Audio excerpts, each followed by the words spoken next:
Bonjour Lé, merci d'avoir accepté cette invitation pour parler un petit peu de ce MOOC sur l'information algorithmique. C'est un plaisir. Bon, là, je voulais t'en parler un petit peu, avoir ton sentiment, te faire réagir. Alors d'abord, le contexte. Depuis quelques années, j'enseignais un cours sur ce sujet à l'école des télécoms, donc à Télécom Paris, que tu connais probablement. Et l'idée est venue d'en faire un MOOC. Et historiquement, je pensais que ça serait un petit travail. Ça a demandé 3 ans d'efforts. Mais voilà, maintenant on arrive au bout et on est assez content du résultat. On essaie de partager cet intérêt. Et pour faire sur la motivation, c'était que l'information algorithmique était sous-représentée dans la communauté, à la fois des chercheurs et des étudiants. Elle n'était pas connue à la hauteur des enjeux. Et l'idée, c'était de montrer, de faire le lien entre les aspects théoriques qui sont si bien portés par un groupe de mathématiciens et les applications, notamment en intelligence artificielle. Voilà un petit peu la motivation. Et peut-être que la meilleure façon d'en parler, c'est de parler un tout petit peu des différents chapitres.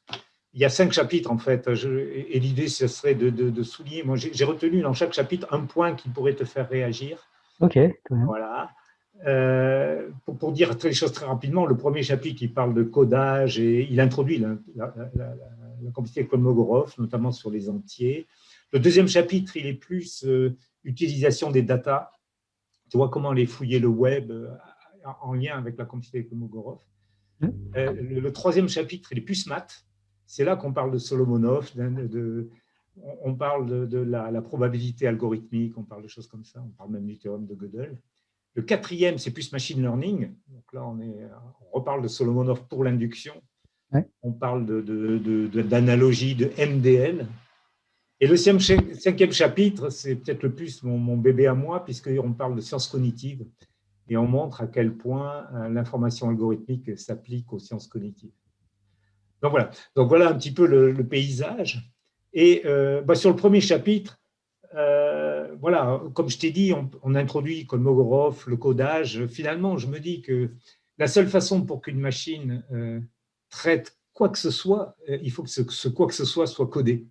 Donc le codage est un peu incontournable. Et évidemment, Kolmogorov, Solomonov, la complexité de Solomonov s'intéresse au codage minimal. Et j'ai retenu un point qui va peut-être nous faire discuter, c'est la complexité conditionnelle. Voilà, donc je prends un exemple. L'exemple que je prends, c'est la loterie bulgare. Je crois que c'est en 2009 où il y a un tirage de loterie qui est sorti, qui était le même que le tirage précédent. Et comme tu peux l'imaginer, il y a eu des réactions terribles sur les réseaux sociaux à l'époque, et au point que la direction a dit qu'ils allaient faire une enquête. Voilà, parce que ça paraît très anormal. Or, d'un point de vue information algorithmique, on va utiliser la complexité conditionnelle. La complexité conditionnelle du tirage, sachant le tirage précédent, elle est presque zéro. Et elle est beaucoup plus petite que la complexité attendue. Et je me disais que cette barre verticale qu'on utilise dans la complexité conditionnelle, évidemment, nous rappelle la probabilité conditionnelle. Et là, j'ai envie de te jeter un petit caillou et de dire la complexité conditionnelle, elle est beaucoup plus simple à définir. Je sais que dans ton livre, sur la formule du savoir, tu dis que finalement, la formule de Bayes est à l'intérieur d'elle, la probabilité conditionnelle, est quelque chose qui tombe sous le sens, qui est très simple à définir. J'ai envie de te dire, mais non, attends, la chose la plus simple à définir, c'est la complexité conditionnelle. Donc, on va dire la complexité de A sachant B, c'est la plus petite description de A quand je considère que celle de B est gratuite. Je pose déjà la description de B. Donc, B est gratuit si je veux l'utiliser pour décrire A. Je ne sais pas, moi j'ai l'impression que mon petit-fils de 7 ans bientôt peut comprendre ça. Alors que si je devais lui expliquer la probabilité conditionnelle et le théorème de Bayes, j'aurais plus de mal. Qu'est-ce que tu en penses? Juste m'émerveiller d'avoir avant ça sur la complexité de Kolmogorov qui dépend en fait de l'universalité, enfin, indirectement en tout cas de l'universalité de la machine de Turing et donc le fait d'avoir cette complexité conditionnelle, c'est comme si on augmentait notre machine et en fait en pratique c'est ce qui se passe. On adapte un peu nos machines à des tâches précises. On adapte nos langages. Voilà. Python vient avec toutes sortes de librairies et donc je pense que cette notion est en fait très naturelle euh, en pratique, on va dire. Et, euh, et donc oui, je pense que c'est tout à fait assez naturel. En tout cas, on raisonne beaucoup, sachant ce que j'ai construit. Je pense que c'est une approche aussi très constructive et très ouais. J'ai déjà construit ça, qu'est-ce qu'il me reste à décrire pour pouvoir décrire autre chose. Donc en effet, c'est assez naturel. Après, j'ai envie de dire qu'avec les hypothèses de cerveau bayésien, peut-être qu'un enfant est aussi très capable d'intuiter des calculs bayésiens, en tout cas sur les tâches inconscientes. Donc, qu'est-ce qui est le plus simple à formaliser? Peut-être en effet, je pense que la complexité conditionnelle est peut-être plus simple. À appliquer intuitivement, euh, ouais, je pense que ça dépend des problèmes. Dès que c'est un peu formé, je pense que je suis d'accord pour dire que la complexité conditionnelle est plus simple. Alors, bien sûr, je dis ça parce qu'il y a forcément un lien entre les deux, c'est-à-dire que la complexité de... Enfin, il y a beaucoup de gens d'ailleurs qui prennent ce lien pour faire l'économie de s'intéresser à l'information algorithmique et disent, finalement, je prends le log de l'inverse de la probabilité, ça me fait des bits, et ces bits d'information, ça coïncide souvent avec l'information algorithmique. Et donc, on peut passer de l'un à l'autre. On va prendre 2 puissances moins la complexité algorithmique et ça donne une probabilité, alors sur certaines conditions. Moi, j'ai envie de dire qu'il n'y a pas... Alors, il y a des cas où ça marche très bien de dire cette équivalence. Il y a des cas où j'ai l'impression que l'information algorithmique peut davantage. Euh, alors, tu vas me dire, alors là, si je parle du deuxième chapitre, par exemple, celui qui parle des données, c'est un cas où il y a des auteurs, tu connais, alors il y en a 2 qui ont écrit ce qu'on appelle la Bible en information algorithmique, c'est le Lee et Vitani, donc Ming Lee et Paul Vitani, qui ont écrit ce gros bouquin là sur l'introduction à l'information algorithmique et l'introduction à la complexité de Kolmogorov. Et donc ce livre-là et ces mêmes auteurs ont introduit la notion de distance, une distance, distance de compression. Ils ont même appelé ça la distance Google. Alors, la distance Google, ça consiste précisément à aller regarder les fréquences sur le web et à déduire une distance normalisée entre 2 objets quelconques. Voilà. Donc, je prends un cheval et un âne, ils vont trouver que c'est plus proche qu'un cheval et un réfrigérateur.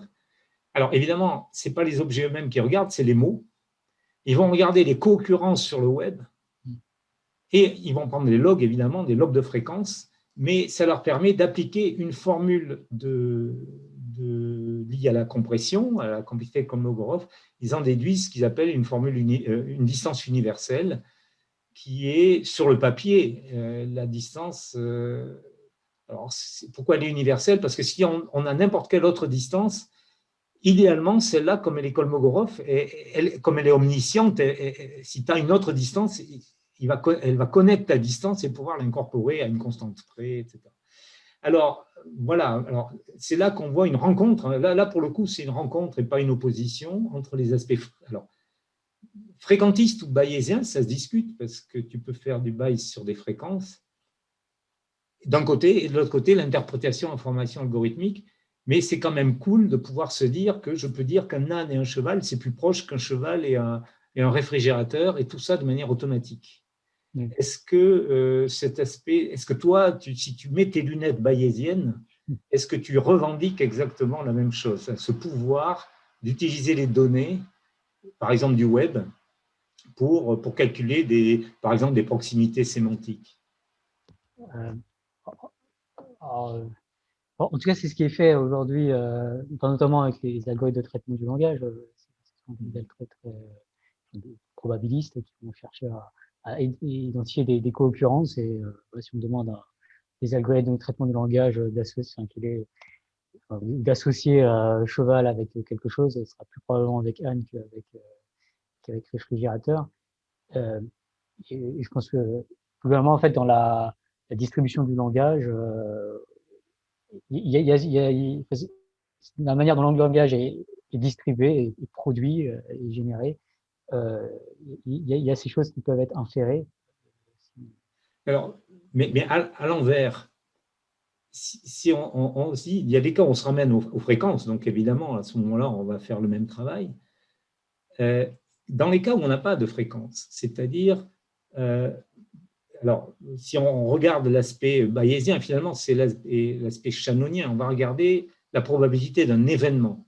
Et très souvent, dans les cours de proba, et je pense que c'est le cas le plus souvent quand on applique la formule de Bayes, on s'intéresse à la probabilité d'un événement. Et l'information algorithmique, elle peut le faire, mais elle va aussi s'intéresser à la complexité d'un objet. Par exemple, quelle est la complexité de ce crayon? Est-ce que ça a un sens, suivant qu'on est en contexte ou pas? Et ça n'a pas de sens d'un point de vue probabiliste. Donc, combien il me faut de bits au minimum pour décrire ce crayon? Ça a un sens.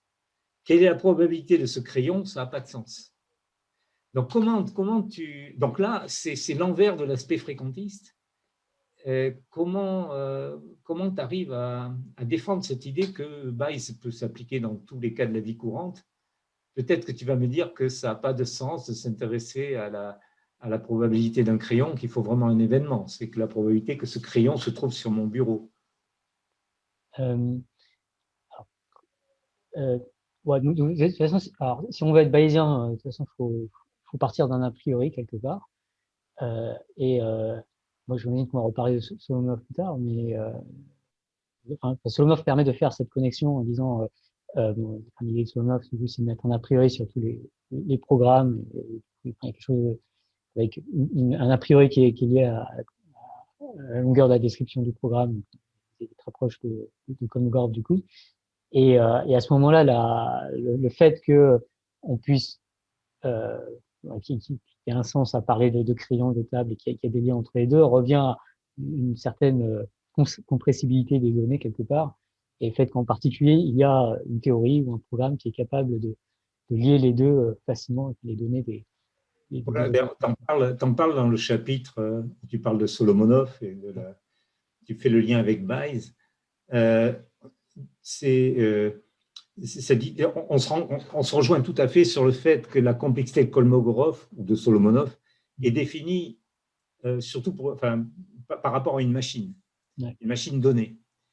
De même que Bayes suppose des a priori, et ce que tu dis très bien, c'est que c'est inévitable et que, à la limite, c'est même souhaitable. Et je suis ravi que tu cites Solomonov là-dessus. Moi, je ne connaissais pas, ou je n'avais pas vu passer cette citation de Solomonov, où il dit que pendant longtemps, il essayait de s'affranchir de ça, et quand il est arrivé, il s'est dit que ça ne servait à rien.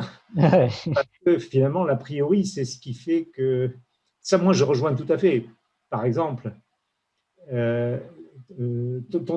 ton numéro de téléphone, il est simple pour toi. Pour moi, il est complexe. Ouais. Hein, si je veux le décrire, je suis obligé d'écrire les numéros l'un par rapport à l'autre. Pour toi, c'est juste ton numéro. Et donc, la longueur de description minimale, elle dépend complètement de la personne. Donc, ça, c'est un a priori au sens de Solomonov. Et toi, tu dis, en termes probabilistes, c'est la même chose. C'est la même chose. Encore une fois, moi, bon, voilà, c'est une affaire de tournure d'esprit, peut-être parce que je trempe dans cette histoire de Kolmogorov depuis plusieurs années. Je ne peux pas m'empêcher de penser que c'est plus naturel de le penser en termes d'a priori de description plutôt que d'a priori de croyance. Ouais. Toi, tu vas me dire le contraire, je pense. Alors, je ne sais pas si je vais dire le contraire, mais en tout cas, bon, dans le cas de Solomon, finalement, la longueur de la description joue un rôle central. C'est dans l'a priori, et au final, je pense que les idées se rejoignent pas mal. Après, il y a peut-être une question un peu plus au niveau pragmatique, quand moi je réfléchis à ceci ou cela. Euh, peut-être que bon, après, ça rejoint aussi avec les Shannon, parce qu'il y a beaucoup de liens, mais quelque chose qui est très crédible selon moi, basé en codé avec peu de bits d'informations, comme suggère Shannon. Et du coup, c'est aussi peut-être que je pense plus en termes de probabilité et en longueur de bits, mais je pense que c'est vraiment un dictionnaire naturel entre les deux. Oui, c'est ça. C'est-à-dire que toi, tu te donnes un univers de possibles et donc tu peux, voilà, tu peux tout transformer en probabilité. Voilà. Et voilà. Bon, enfin, ça, après, c'est une affaire de lunettes qu'on préfère mettre peut-être. Voilà. Et donc, ben voilà, donc on a, dans le chapitre 3, dans celui qui est plus relatif aux maths, on parle de ça, c'est-à-dire que on introduit la probabilité algorithmique, qui est vraiment cette idée de Solomonov, de dire que l'existence, la probabilité d'existence d'un objet, c'est qu'il ait été engendré par, alors évidemment, techniquement, c'est une machine de Turing, mais ça peut être, on peut voir le monde comme une machine de Turing, je ne sais pas si tu vas jusque-là dans... et finalement, les choses, et c'est pour ça que là, on va voir à quel point c'est différent de ce qu'on raconte sur l'aspect cognitif.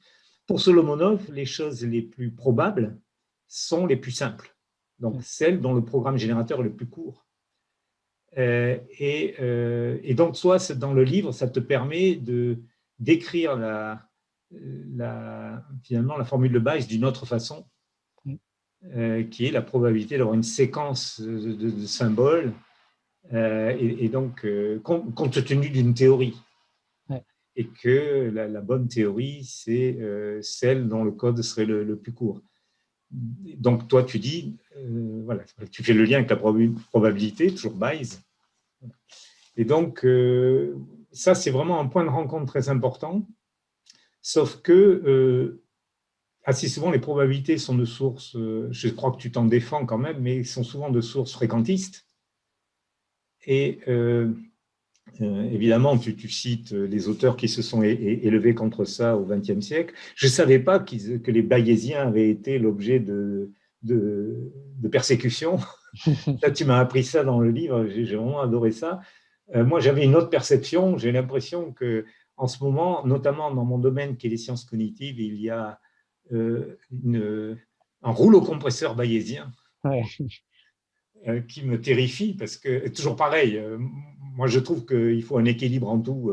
Côté sciences cognitives, je trouve que le balancier est allé beaucoup trop loin côté Bayes. Donc je suis assez surpris et finalement intéressé de savoir que c'est une sortie d'un hiver. Je crois que tu emploies ce mot-là, l'hiver bayésien quelque part. Ça, tu m'as appris ça, donc j'adore ça. Mais voilà, donc en fait, en tout cas, il y a un point de contact ici, mais quand les probabilités sont de... Enfin voilà, il me semble qu'il y a un peu un conflit là entre les probabilités qui seraient de source, qui prendraient leur source dans la simplicité, d'un côté, et de l'autre côté, les probabilités qui prendraient leur source dans la fréquence, dans les mesures. Finalement, c'est très Shannon, ça, hein, c'est de dire, quand on veut appliquer du Shannon, on regarde, alors soit on a des idées a priori sur les probabilités, mais si on n'en a pas trop, on est bien obligé de se ramener à des fréquences. Donc, comment tu réconcilies l'aspect fréquentiste, que tu n'aimes pas trop, je sais par ailleurs, et l'aspect Solomonov qui serait lié à la longueur de description?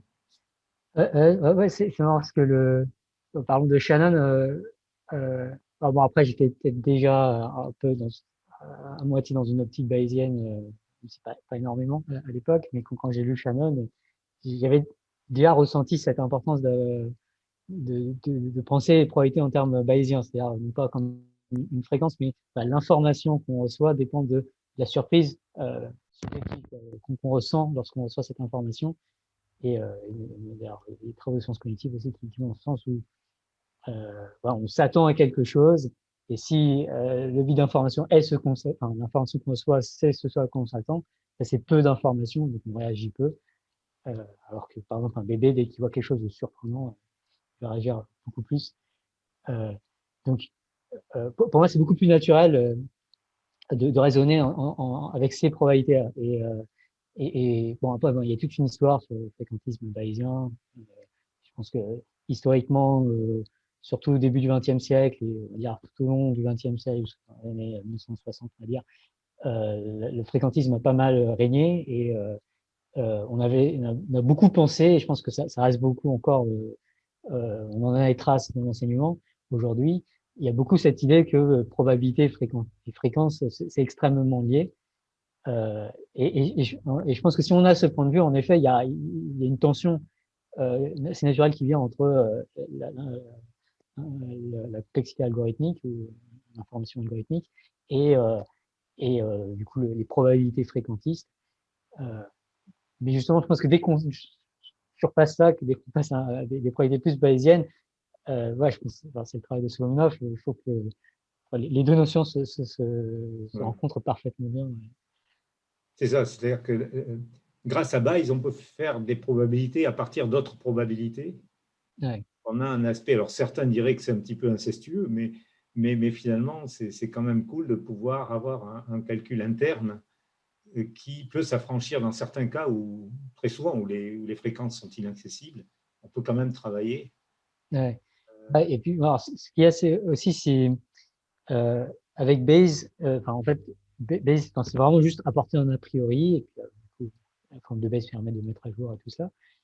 Mais une fois qu'on a tout ça, tout est bien défini, et voilà. Donc, si on, en plus, on rajoute la partie information algorithmique pour définir l'a priori, tout se tient bien. Alors que dans l'approche fréquentiste, euh, enfin, c'est beaucoup plus au cas par cas si on regarde les méthodes fréquentistes. Il y a quelque chose d'un peu moins englobant, on va dire, qui peut être source de paradoxes potentiellement si on utilise telle méthode dans tel cas et telle autre méthode dans tel autre cas. Et il y a moyen que lorsqu'on regroupe les résultats, on peut avoir des incohérences. Et bon, ouais, je suis un peu défenseur du bayésianisme ici, mais c'est quelque chose qui a été observé plusieurs fois dans l'histoire où des bayésiens ont regardé des méthodes fréquentistes en disant bah, là, il y a une incohérence. Alors, j'ai halluciné en lisant ton livre de voir que finalement, il y avait des grands mathématiciens qui quasiment interdisaient de parler de Bayes. Alors, finalement, moi, je ne savais pas du tout ça. Donc, est-ce que leur crainte, c'était l'irruption d'une forme de psychologisation des mathématiques dans cette idée de croyance, d'a priori, ou de faire fonctionner les probabilités à l'envers? Enfin, il y avait, c'est très étonnant. C'est que des gens comme au XXe siècle, tu cites Fischer, tu cites des grands noms comme ça, tu te dis, mais que des gens là des gens comme ça aient pu se planter à ce point-là, c'est étonnant. Ouais, donc à leur défense, c'est le problème de l'a priori était un vrai problème.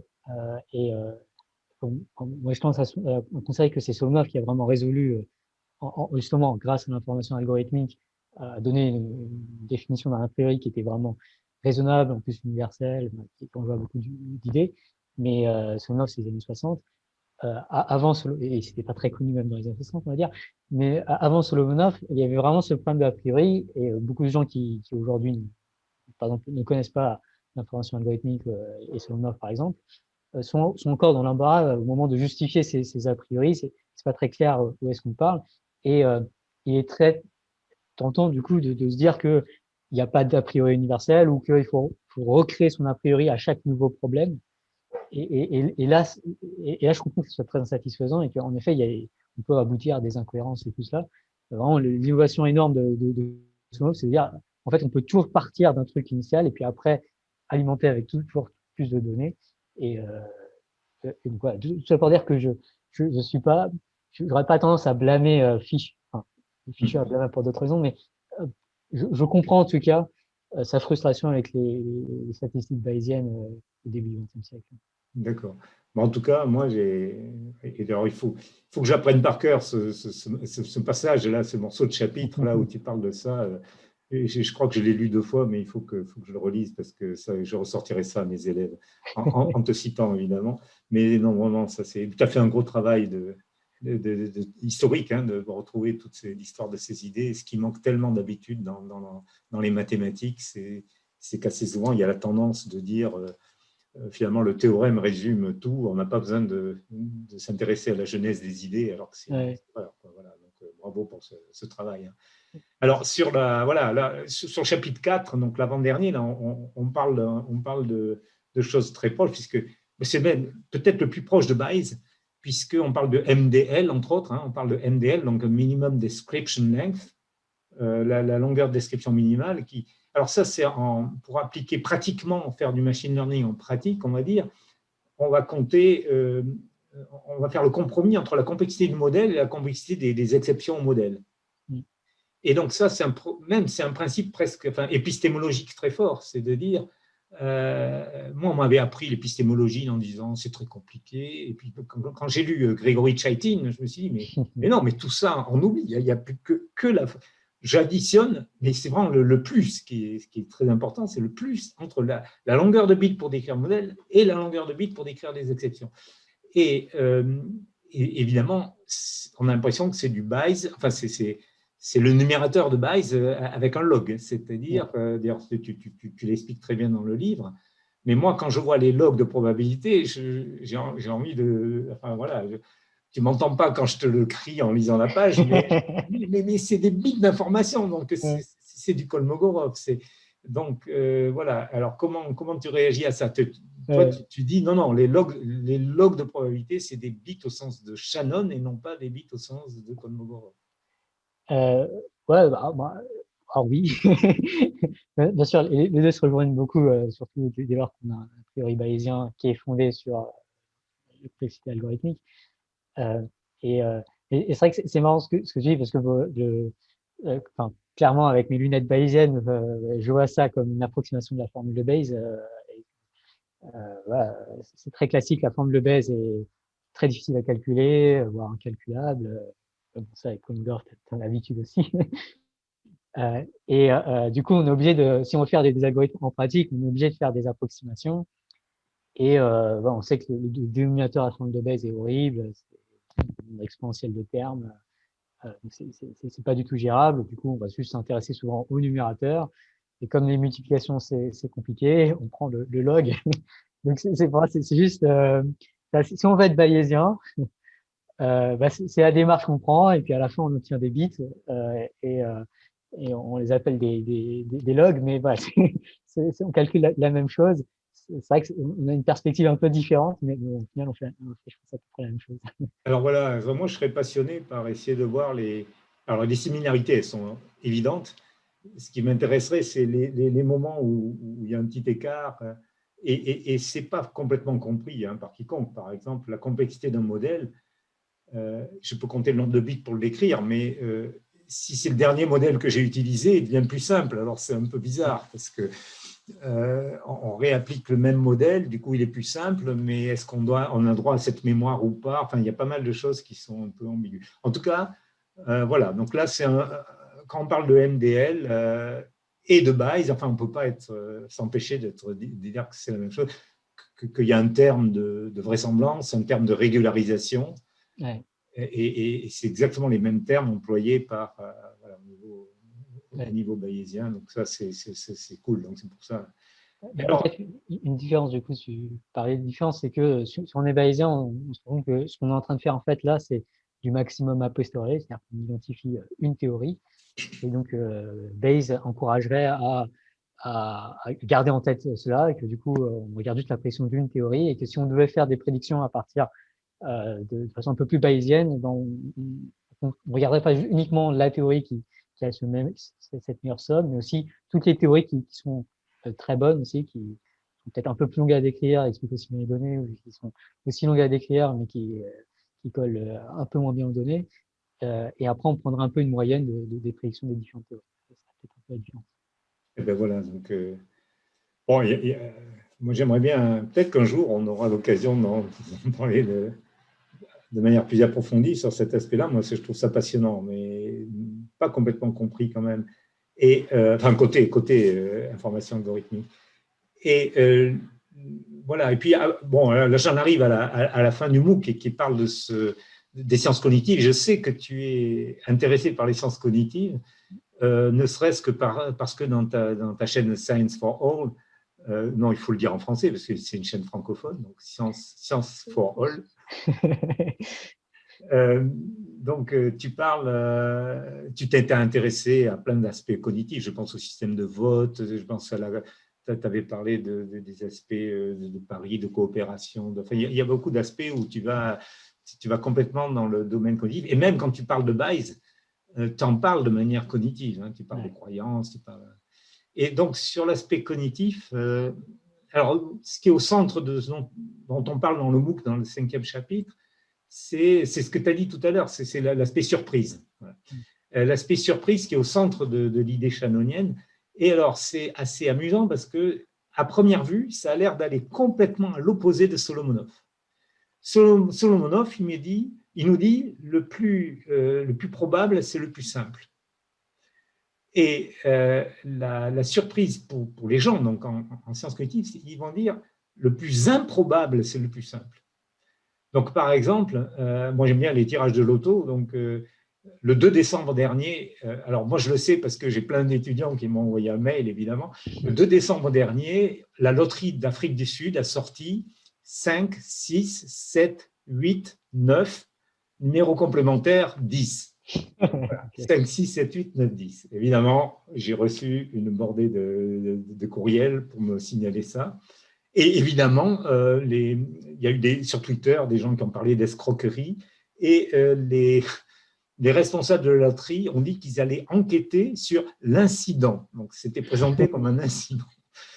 Alors, bon, peu importe l'aspect objectif, hein, ce n'est pas ça qui nous intéresse. Ce qui nous intéresse, c'est pourquoi c'est si impressionnant. On ne peut pas rester froid devant un tel tirage. Et dans ce cas-là, les gens ont dit, il est très improbable parce qu'il est très simple. Il est trop simple. Ouais. On est complètement à l'envers de Solomonov. Donc là, on se dit, oulala, comment ça marche? Et donc, ce qu'on dit, alors, si on embête Paul Vitani, par exemple, qui est un des grands promoteurs de l'information algorithmique, il dit, oh, mais c'est une question de déficit, enfin, randomness deficiency, c'est de déficit d'aléatorité. Bon, bah oui, mais... Et alors, on sait... donc moi, j'ai travaillé là-dessus avec mes étudiants. On a conçu quelque chose qui s'appelle la théorie de la simplicité, qui dit que ce qui intéresse les gens, ce n'est pas tellement la complexité dans l'absolu, c'est la différence. Il y a deux termes, en fait. Il y a la complexité attendue et la complexité observée. Voilà. Donc là, on voit bien la différence. Donc, voilà. Est-ce que toi, déjà, sur cet exemple-là de la loterie sud-africaine, est-ce que Bayes a quelque chose à dire sur cette loterie sud-africaine ou sur la loterie bulgare de tout à l'heure où on avait une simplicité par le fait que le tirage, c'était la copie du tirage précédent. Donc, voilà. Que peut dire Bayes dans ce cas-là? Ouais, alors, la question qu'on va se poser, si on est bayésien, c'est comment est-ce qu'on met à jour nos crédences, qu'est-ce qu'il faut croire sachant cela, qu'est-ce que ça change en fait d'avoir ces données. Et, et donc, bon, alors peut-être une remarque qu'on peut faire, c'est que si c'était une escroquerie, ça serait une escroquerie un peu bizarre, parce que souvent les escrocs cherchent à se cacher plutôt qu'à se révéler. Mais donc sinon la formule de Bayes invite à faire le calcul et donc à regarder à quel point cette donnée est surprenante. Est-ce que on s'attend davantage à cette donnée qu'à un autre tirage? Et donc par contre on parle de rapport de vraisemblance, de rapport de surprise ou facteur de Bayes, de savoir. Et c'est vraiment ça qui en fait doit changer les clients, c'est à quel point cette donnée est plus surprenante en supposant notre théorie principale, on va dire, versus à quel point cette donnée est surprenante dans des hypothèses alternatives. Et, et alors dans ce cas, c'est difficile, hein, difficile d'anticiper. Enfin, il y a peu d'hypothèses alternatives qui diraient bon, bah, ce sera 5, 6, 7, 8, 9, 10. C'est bien ça, c'est 5, 6, 7, 8, 9, 10. C'est difficile à prédire, même si ça paraît simple, c'est difficile à prédire a priori. Et donc, il n'y a pas de bonne théorie alternative qui aurait prédit ça a priori. Et du coup, probablement, en tout cas dans ce cas-là, sachant en plus qu'on peut avoir un a priori assez prononcé, sachant l'histoire de... Enfin, c'est pas le seul tirage qu'il y a eu, il y a un biais de sélection énorme. On t'a envoyé plein d'emails sur ce cas-là parce que justement, il était surprenant. Donc, il y a un biais de sélection énorme, quoi. On a pris dans l'ensemble de tous les tirages du loto celui qui était surprenant. Et du coup, il faudra prendre ça aussi en compte lorsqu'on applique la forme de Bayes. Et ce qui ferait que probablement dans ce cas, ça ne changerait pas trop clairement sur qu'est-ce qu'il faut en particulier prédire pour le prochain tirage du loto en Afrique du Sud. Mais c'est vrai que ça renvoie à peut-être quelque chose d'autre qui est le fait que il y a beaucoup de mesures en information algorithmique qui sont très sensibles, qui sont pas très robustes, quoi, qui parfois on change quelques trucs et ça peut chuter ou ça peut. Enfin, parfois, il y a parfois, il y a un manque de stabilité dans certaines métriques qui, qui, qui est un peu moins présente, qui est moins présente lorsqu'on fait la formule de Bayes, qui a tendance à plus smooth, un truc un peu plus continu. Voilà, qui va lisser. C'est ça, parce qu'on considère toute une classe de modèles. C'est ça. Tu appliques Bayes conditionnellement au modèle que tu as de la génération de ces nombres, suivant que, bon, après, les modèles, ils peuvent être causaux ou observationnels.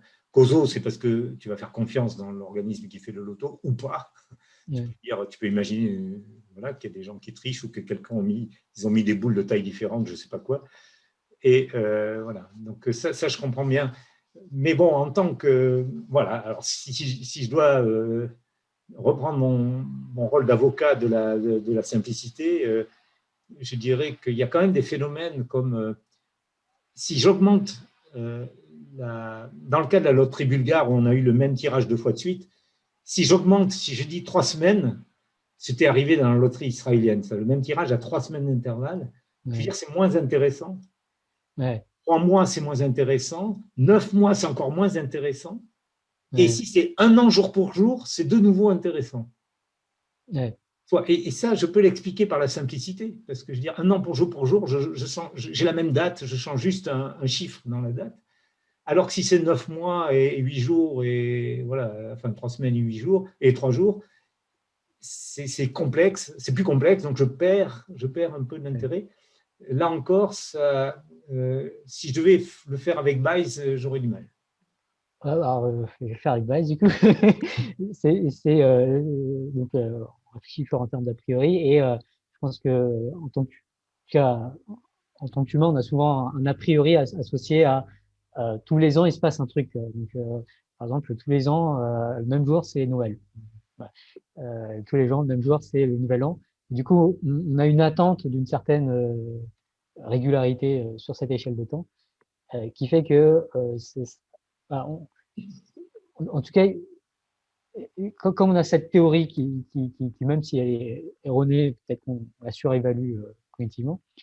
Du coup, et si on a cette théorie qu'on compare à la théorie tout est complètement aléatoire, le fait d'observer 2 tirages séparés d'exactement 1 an fait que la première théorie qu'on a observée explique remarquablement bien cette régularité. Et du coup, si on calcule la forme de Bayes, notamment le rapport de vraisemblance, fait que cette théorie tout à coup devient beaucoup plus crédible. Donc il y a un saut qui peut s'expliquer par un a priori. Ok, alors ouais. Ok, bon, il y a matière à discussion. C'est intéressant de pouvoir opposer les 2 approches. Ok, donc bien reçu. Et puis, alors, j'ai un dernier exemple. Allez, pour voir comment parce que ça m'intéresse vraiment de savoir comment. C'est l'exemple de la rencontre fortuite. Imagine, je vais les vacances, j'essaie de prendre des vacances à un certain moment. Je dis, tiens, ça fait longtemps que je ne suis pas allé en Patagonie, je vais aller en Patagonie. Je prends un billet d'avion, je vais en Patagonie, puis je vais dans un petit village. Et là, je tombe sur les. Bon, ça fait une sacrée histoire quand je vais revenir. Je vais dire mon fils le plus jeune qui te connaît bien, c'est par lui que je t'ai connu, donc je vais dire, tu sais que j'étais en Patagonie. Il va dire, ouais, je sais, machin. Et tu sais qui j'ai rencontré là-bas? Il va me dire, non, je ne sais pas. Je vais dire, les. Non, et ça fait un truc absolument incroyable. Alors, quels sont les ingrédients de cette histoire? C'est pour moi la complexité du lieu en termes de description minimum et la simplicité. Alors, je ne suis pas en train de dire que tu es simple, hein, c'est que ta description est simple, c'est au contraire un compliment. C'est que du fait que tu es bien connu de mon fils et de beaucoup de gens, je vais dire, du coup, la description minimale, ça pourrait se mesurer par un nombre de hits sur Google. La description minimale est plus courte que pour quelqu'un qui n'est pas du tout connu. Et donc, à ce moment-là, c'est le contraste entre les deux. Voilà. Alors, moi, j'ai un calcul. Je peux faire un calcul, plus ou moins, hein, entre la complexité du lieu, il y a des proxys au moins pour donner des estimations de la complexité du lieu et de la simplicité de ta description encore une fois, il y a toujours les a priori, hein, pour mon fils. Parce que si je dois te décrire à quelqu'un qui n'a jamais fait de maths et qui ne connaît même pas la France, ça va être un peu plus difficile. Mais voilà. Donc, c'est ce contraste qui me permet de prédire l'intérêt de l'histoire. Comment tu fais ça avec Bayes? Comment tu peux prédire, ou peut-être que c'est en dehors du champ, hein, c'est possible, hein, mais comment est-ce que Bayes a quelque chose à dire sur la prédiction de l'intérêt de cette histoire en fonction du lieu et de la personne rencontrée? Ouais, alors ça me fait penser, ça fait une réflexion. Alors, juste, je voulais dire d'abord, c'est marrant l'exemple que tu as pris parce que ça m'est arrivé, alors, pas rencontrer Lé en Patagonie, mais je suis allé en Patagonie et j'ai rencontré quelqu'un, un ancien camarade de classe, et du coup, l'exemple que tu as pris est très marrant. Bref. Après, je pense qu'il y a, il y a un truc qui est lié, je pense, au biais de sélection qui est vraiment intéressant, qui est, il y a la probabilité. La probabilité de l'événement, si c'était le seul événement qui était arrivé dans la vie, ça serait vraiment remarquable. Je pense que ça aurait de quoi changer les crédences. Et donc, ça serait vraiment un événement remarquable dans le sens où il changerait beaucoup les crédences. Donc, d'un point de vue bayésien, ça serait une information importante. Mais si on inclut les biais de sélection, donc le fait que cette histoire, il aurait pu se passer énormément de choses. On fait sondage tous les ans et puis on va à plein d'endroits différents et à chaque fois on rencontre plein de gens et, et sur des milliers de rencontres potentielles ou disons des millions pour simplifier le raisonnement. Finalement, cette donnée ne serait pas surprenante, sachant qu'il y avait par des millions de rencontres. Et si c'est le cas, du coup, la forme de Bayes ne ferait pas faire beaucoup de réactions parce que ce n'est pas une donnée surprenante, sachant que ça arrive des millions de fois. Et donc, il y a un contraste ici entre le raisonnement bayésien, on inclut le biais de sélection de la donnée, qui est le calcul qu'il faudrait faire, versus le cas où on omet ce calcul la prise en compte du biais de sélection. Et je pense que cette différence entre les deux est quelque chose d'important à tenir en compte parce que, d'un point de vue cognitif, on a peut-être tendance à sous-estimer, on a clairement tendance à sous-estimer ce biais de sélection. D'accord. Et donc, moi, je comprends ça tout à fait. Après, là, le diable est dans certains détails, notamment le calcul de ces probabilités. Ce que j'ai du mal à saisir, c'est si tu es extensionnaliste ou pas, c'est-à-dire sans être fréquentiste. La théorie des probabilités est fondée sur la théorie de la mesure, finalement. On se ramène toujours sur le nombre de cas possibles, sur le cas favorable sur le cas possible. Enfin, il y a toujours un aspect, on remplace les prédicats, finalement, on calcule la probabilité d'un prédicat, on le remplace par son extension, voilà. Et il me semble que Bayes, finalement, c'est un moyen, en partie, d'échapper à ça. C'est-à-dire qu'on calcule des probabilités à partir de probabilités. Donc, finalement, bien que les probabilités soient fondées sur des ensembles, des extensions, on dit que finalement, oui, ça c'est vrai, mais ce n'est pas grave parce que pour l'essentiel, on applique la formule de Bayes. Mais là, dans l'exemple de la rencontre fortuite, tu es un peu obligé. Alors non, peut-être pas, remarque. Quand je t'entends, je me dis que pour estimer toutes les probabilités que tu as mentionnées, tu pourrais être amené à d'autres probabilités que tu connais déjà. C'est ça l'idée de Bayes. Hein, c'est ça. Ouais. Donc tout devrait être encodé en fait dans la théorie que l'on considère. Donc la théorie pourrait raconter plein de choses sur. La théorie peut modéliser le biais de sélection. Elle peut se dire, ainsi de suite. Et en fait, ça fait des théories potentiellement très puissantes, très sophistiquées, avec beaucoup de raisonnements secondaires et tout cela. Et du coup, ce que je disais, c'est vraiment la différence entre cette théorie qui serait la bonne à considérer d'une certaine manière, qui parlerait du biais qui modéliserait le biais de sélection, qui du coup s'attendrait après la sélection à des données plus surprenantes, par opposition à un proxy qu'on utilise parfois qui fait à peu près la même prédiction, mais qui omet ce calcul du biais de sélection. D'accord. D'où on est au cœur de la question de la formule de Bayes. Oui. Donc voilà, mais en tout cas, voilà, j'ai fait un petit peu le tour des 5 chapitres du MOOC. Hein, donc tu vois l'idée. Donc l'actualité, c'est qu'il va sortir dans une semaine, donc le 15 juillet. Ouais, Il va vivre après. Moi, je voudrais qu'il vive pendant des années. Je vais essayer de le mettre à jour régulièrement. Donc, si tu as du feedback ou si. Alors, voilà, mon rêve, ce serait que tu le conseilles à tes étudiants, que tu le conseilles, voilà. Et si tu as des retours de leur part ou de ta part, moi, voilà, je suis vraiment preneur parce que je le conçois non pas comme quelque chose de figé, mais au contraire, quelque chose qui va s'améliorer à travers les années. chouette. Voilà, tu verras dedans. Il y a des vidéos, évidemment, mais il n'y a pas que ça. Il y a des textes, il y a aussi des petits dialogues, il y a des petits diaporamas. Je pense que ça peut être intéressant pour tes étudiants. Donc, si tu peux le conseiller, si tu peux le faire même, ça serait bien. Voilà.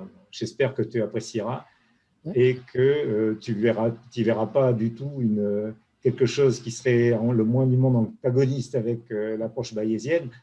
Voilà, donc, mais d'un point de vue plus philosophique, vraiment ce qui m'intéresserait dans le futur, c'est de voir comment, enfin, il y a un overlap assez grand, il n'y a pas coïncidence, voilà, c'est ça, il n'y a pas coïncidence entre les deux approches, et de se demander vraiment de faire un peu cette cartographie, de voir dans quel cas on a plutôt intérêt à faire l'un ou l'autre. Voilà.